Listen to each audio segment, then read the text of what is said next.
In 1903, Wilbur and Orville Wright crystallized the promise of the new century when they took to the air at Kitty Hawk. But the second decade saw them hand the baton to the men who would become the captains of the aviation industry. This is their story.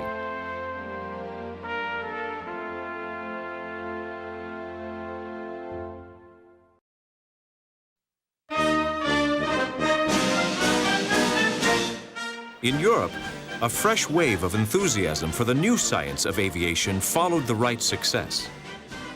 Louis Blériot, a French aviator, successfully crossed the English Channel. The European powers, recognizing the airplane's military potential, launched ambitious development programs. Back home, however, American military leaders roundly ignored the Wright brothers' invention.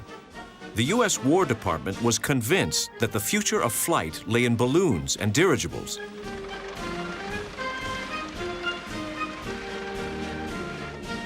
Finally, 4 years after their initial flight, the United States Army challenged the Wrights to demonstrate their flying machine, arranging a public trial under the supervision of the Signal Corps. You must successfully demonstrate 3 things, Army officials told the Wright brothers. Your airplane must be able to carry 2 people. It must achieve a speed of 36 miles per hour, and it must stay aloft for at least 1 hour.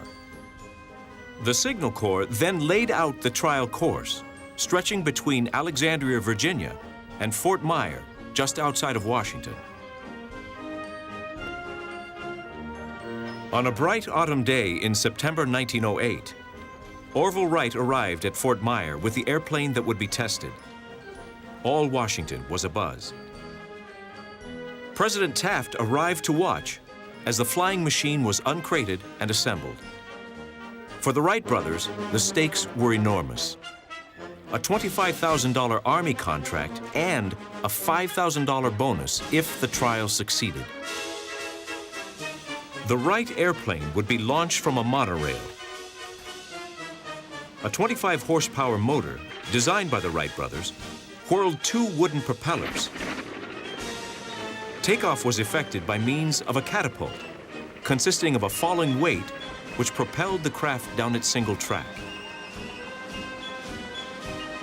As the crowd held its collective breath, Orville Wright carefully tested the wind, then climbed into the craft, buckled his safety belt, and released the falling weight.